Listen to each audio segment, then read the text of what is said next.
Hi నేను సతీష్. ఈ promo చూసాం కదా, మరి ఇందులో ఎవరు రైట్ ఎవరు రాంగ్ అంటే ఖచ్చితంగా దివ్య ఆ రోజు రాంగే చేసింది, 100% రాంగు.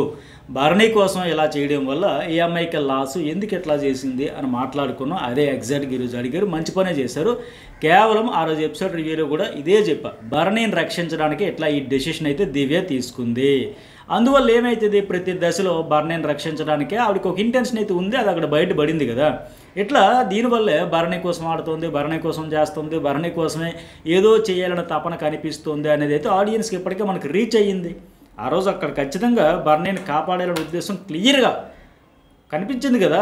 ఎందుకంటే ఆయన కెప్టెన్సీ కంటెండర్స్ రేసులో ఉండాలి, తప్పించకూడదనే ఉద్దేశంతో. ఎందుకంటే ఆ తర్వాత కళ్యాణ్, అట్లాగే గౌరవ్, అలాగే రీతు, ఆ రీతు చౌదరి అండ్ గౌరవ్ను కూడా బెడ్ మీద నుంచి లేపింది, అట్లాగే కళ్యాణ్ కూడా లేపింది. కానీ ఎందుకు అంతవరకు రీతు వరకు వెళ్ళాల్సిన పనే లేదు, అవసరమే లేదు. క్లియర్గా first Bharani, second Kalyan, next Gaurav, close, అక్కడతో ఆపేయచ్చు. కానీ 4వ పర్సన్ వరకు కూడా వెళ్ళిందంటే పక్కాగా సేఫ్ గేమ్లో భాగంగానే చేయాలని చేసింది. లేదంటే ముగ్గురితో ఆపేసి చెప్పేయచ్చు కదా. ఎందుకంటే భరణి లేవడానికి ట్రై చేయాలి, ఇంక సర్దుకొని కూర్చున్నట్టు ఉన్నాడు ఆయన. అప్పుడే వచ్చి ఇలా కూర్చున్నాడు, సెటిల్డ్గా కంఫర్ట్గా ఉన్నాయి, ఎందుకు లేస్తాడు, లేవాలని కాదు. కానీ అతను ఉంచడానికి ఒక వంక వెతుక్కోవడానికి ఆయన లేస్తున్నట్టుగా అనిపించింది. సుమన్ శెట్టి ఎటు సరేలే అమ్మ, నేను అటు ఏ టాస్క్ చేయట్లేదు కదా, నువ్వేరే చేస్తాను, నువ్వు ఏది చెప్తే అదే లెక్క. ఆయన కూడా సైలెంట్ అయిపోయాడు. బట్ కేవలం భరణిని ఉంచాలి ఈ కంటెండర్స్ రేసులో, అతన్ని తప్పించకూడదు, రిమూవ్ చేయకూడదు అనే ఉద్దేశంతోనే అట్లా కావాలని చేసింది. అది క్లియర్గా అర్థమైపోయింది, దొరికేసింది.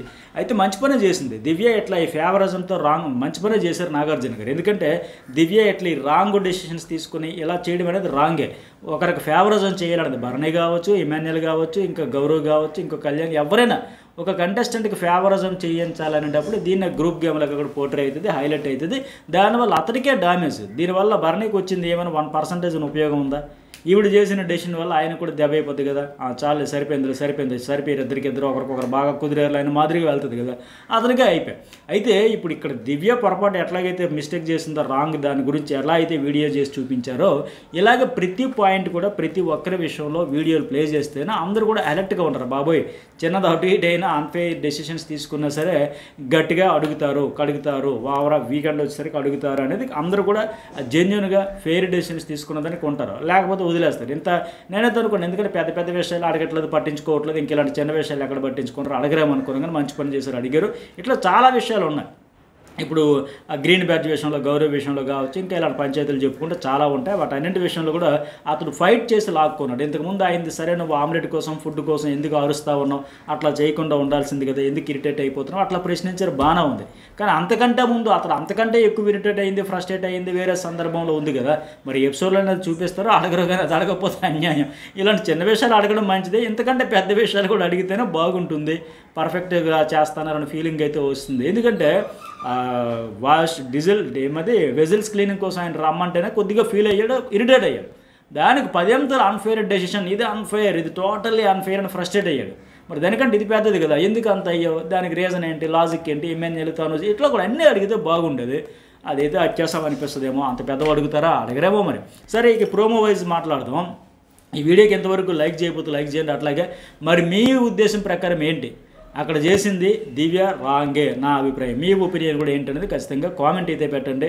అట్లాగే ఓవరాల్గా ఏమనిపిస్తుంది, వీకెండ్ హోస్టింగ్ గురించి ఎట్లా ఉంది కామెంట్ కూడా చేయండి. అట్లాగే మీకు దృష్టిలో ఇంతకుముందు ప్రోమోలో కూడా అడిగారు కదా, విన్నర్ ట్రోఫీ దిశగా వెళ్తున్నది ఎవరు, ఎగ్జిట్ దిశగా వెళ్తున్నది ఎవరు. ఎగ్జిట్ అనేది ఆల్రెడీ మనకు క్లియర్గా అర్థమైపోతుంది. వాళ్ళే అన్ని వందల వేల ఇన్పుట్స్ ఇచ్చిన తర్వాత ఎవరైనా కొద్దిగా ఓపెన్ అవ్వాలని అవ్వకుండా సేఫ్ గేమ్ ఆడుకుంటూ పోతారు. మరి ఈ విన్నర్ ట్రోఫీ దిశగా వెళ్తున్నది ఎవరైనా కూడా కామెంట్ అయితే పెట్టండి.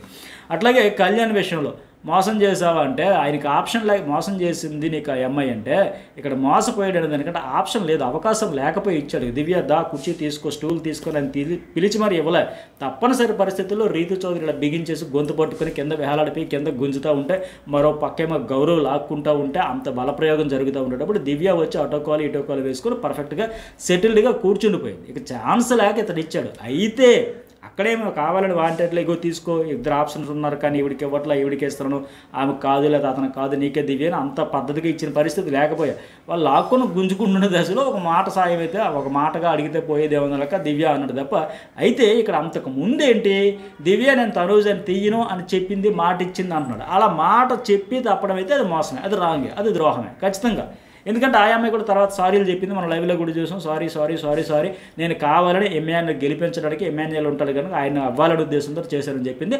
అట్లా కళ్యాణ్కి అంతకు ముందు తనూజాని తీయను అని చెప్పింది కనుక ఇక్కడ తప్పించిన దానికి అలా అయితే ఓకే, మాట ఇచ్చింది తప్పింది అనుకోవచ్చు. కానీ ఇక్కడ చైర్ విషయంలో, స్టూల్ విషయంలో మాత్రం ఆయన ఊరికే ఇవ్వలేదు. ఆవిడకి అక్కడ సిచ్యువేషన్లో ఆవిడదే లాక్కునే ప్రయత్నం అయిపోయి, ఎందుకంటే అతడు ఒక్కడే పెనుగులాడుతుంటే ఎగనెస్ట్గా ముగ్గురు లాగుతున్న పరిస్థితిలో చేయి దాటింది.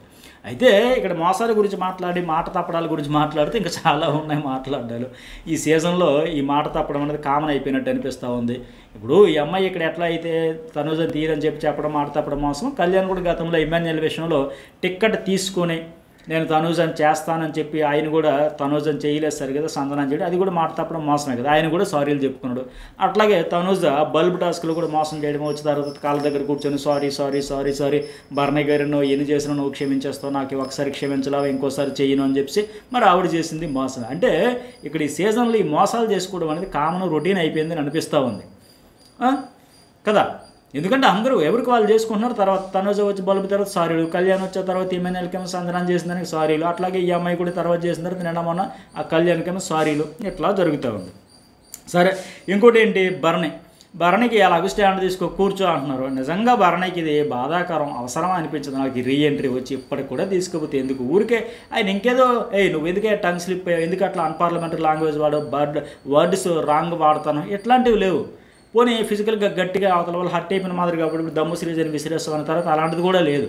ఊరికి ఒక స్టాండ్ తీసుకోకపోవడం వల్ల ప్రతిసారి అవమానాలు పడాల్సి వస్తుంది. ఆ కూర్చోాలి చాలే నువ్వు కూడా చెప్పావని మాదిరిగా అయిపోయే పరిస్థితి. చెట్టంత మనిషి ఒక మాట చెప్పలేక ఇటో తేల్చుకోలేక, ఇంతకుముందు కూడా ప్రోమోలో చూసాం కదా, ఎగ్జిటర్ ట్రోఫీ అని చెప్పేటప్పుడు ఆ డౌన్లో పెట్టేదానికి కూడా అతనికి ఎక్కువ మంది అదే రీజన్ చెబుతూ ఉన్నారు, ఆ సేఫ్ ఆడుతున్నాను. రీఎంట్రీ మంచి అవకాశం వచ్చేటప్పుడు తాడోపేడు డూ ఆర్ డై, తేల్చుకుందాం, ఎంజాయ్ చేద్దాం, రిలాక్స్ అవుదాం, రీఫ్రెష్గా చక్కగా ఆడుకుందాం అన్నట్టు పోయింటే బాగుండేది. స్టాండ్ తీసుకోవాలనే ముద్ర వల్ల ఏం సాధిస్తాడు ఆయన. సరే, ఇంకోటి ఏంటి, నాగార్జున గారు అక్కడ ఆట ఒకరి గెలుపు కోసం ఉండాలి కానీ ఒకరి ఓటమి కోసం ఉండకూడదు అంటున్నారు. ఈ డైలాగ్ అయితే ఇక్కడ సింక్ అవ్వట్లేదు, ఏదో మనసులో పెట్టుకుని ఇంకేదో చెప్పినట్టుంది. ఎప్పుడైనా ఒకరు గెలవాలని ఆడాలి, ఇది వాస్తవం. ఎప్పుడైనా ఎవరైనా పక్కన ఓడించేయాలి కాకుండా నేను గెలవాలని ఆడాలి అంతే తప్ప వాడిని ఓడించేయాలని ఆడితే అది బిస్కెట్ అయితే వాళ్ళ ఫసక్ అవుతారు. ఇంకొకరిని ఓడించాలని ఆడకూడదు. కానీ ఒకరు ఓడిపోతేనే కదా ఇంకొకరు గెలుస్తారు. ఇక్కడ దివ్య చేసింది ఏంటి, ఎమ్మెన్యేల్ని గెలిపించాలని ఆడింది, అందులో 100% సక్సెస్ అయింది. ఎమ్మెన్యేల్ ఫైనల్గా కెప్టెన్ చేయడానికి ఎన్ని దేశాల్లో ఏం చేయాలో అన్నీ చేసేసింది ఒక రకంగా. ఇక్కడ ఈ అమ్మాయిని తప్పించడంతో పాటు, ఎందుకంటే కేవలం దివ్య ఇంటెన్షన్ ఏంటి, ఎమ్మెన్యేల్ గెలిపించడానికి, ఆ గెలుపు కోసం చేయాల్సింది చేసేసింది. హౌస్లో ప్రతి ఒక్కరు కూడా అదే డిస్కషన్ పెట్టుకుని ఒప్పుకున్నారు, దివ్య కావాలని ఎమ్మెన్యేల్ గెలిపించాలని చేసిందని. ఎందుకంటే తనూజ ఉంటే ఎమ్మెన్యేల్ని అందరూ లేపేసేవాళ్ళు, సో తనూజ కెప్టెన్ అయిపోయేది. కానీ అలాగే లాస్ట్ రౌండ్లో ఎమ్మెన్యేల్ రీతిగా టాస్క్ పెట్టడం వల్ల కూడా ఎమ్మెన్యేల్ కెప్టెన్ అవ్వడానికి ఎక్కువ ఛాన్స్ కూడా దొరికింది. ఆ task physical plus brain game and nature వల్ల.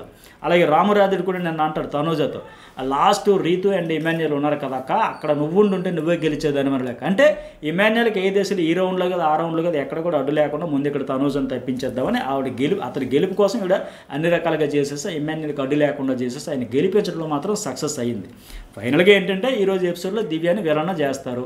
ఎందుకంటే ఏ వారం ఎవరైతే తనూజకి అటాక్ అగెనెస్ట్ మోడ్లో వెళ్తారో ఆ వారం వీకెండ్లో విలన్ లేదా సరెండర్ అయిపోవలసిందే. అయితే విలన చేస్తారు లేదా వాళ్ళంతా సరెండర్ అయిపోవాలి. ఎందుకంటే గత వారం కళ్యాణ్ అటాక్ చేస్తే హోస్ట్ వచ్చి ఫీడ్బ్యాక్, ఫ్రెండ్స్ వచ్చారు మార్చేశారు, అలా ఫీడ్బ్యాక్ తీసుకోకూడదు, ఆట మార్చుకోకూడదు అని చెప్పి ఆయన ఎప్పుడైతే అటాకింగ్ మోడ్లో వెళ్ళారో హోస్ట్ అట్లా రాంగ్ ఇన్పుట్స్ ఎప్పుడైతే ఇచ్చారో వెంటనే ఏమైంది, ఎమ్మెన్యేల్ అక్కడ సరెండర్, అలాగే ఇక్కడ కళ్యాణ్ కూడా సరెండర్. ఇప్పుడు ఏంటి చివరికి ఇప్పుడు దివ్య కూడా అయితే సరెండర్ అయిపోవాలి లేదా విలన్ అయిపోవాలి, అదే జరుగుతుంది ఇక్కడ. ఇదంతా ఒక అండర్ కరెంట్గా అలా జరుగుతుంది అంతే.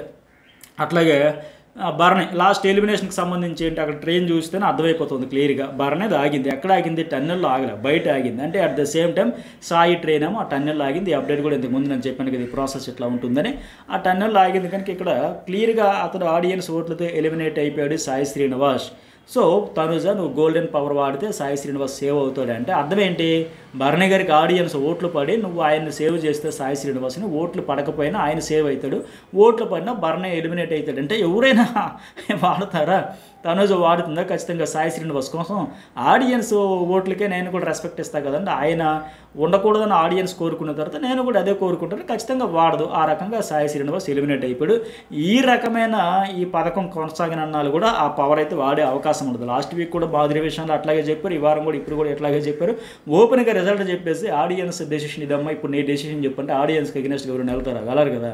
సో ఈసారి కూడా వాడే అవకాశం లేదు. మరి మీకేమనిపించింది ఓవరాల్గా ఒక కామెంట్ పెట్టండి. సాయి శ్రీనివాస్ కోసం వాడడం రైటా రాంగా ఏంటి అనేది కూడా. అట్లాగే లైక్ చేయండి. జర్నలిస్ట్ ఎడిషన్ మ్యూజిబుల్ 2 కూడా సబ్స్క్రైబ్ అయితే చేసుకోండి.